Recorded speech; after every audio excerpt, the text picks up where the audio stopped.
دیارەکەی مەڵێن سنووری پارێزگای سلێمانی مەبەست لێی سنووری منتیقەی ناوشوان و قادر کەرەم و بۆ سنووری قەزای کۆیە و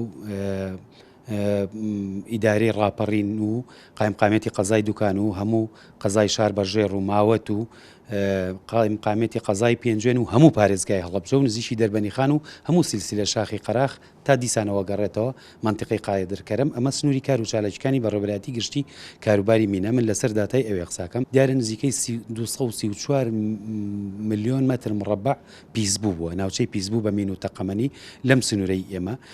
لەم ڕوبەرە بە هەموو هێزی ئێمە و ڕێکخراوە نێودەوڵەتەکان و کۆمپانیەکانی بواری پاکسازی مین کە لە کاتێکە پارە هەبوو بودجە باش بوو بە شێوەی تەندەرینیش کارمانە کرد، چەند کۆمپانیایکی نێودەوڵەتی و ناوخۆیی هاتبوون کاریانە کرد لە بواری پاکسازی مینە.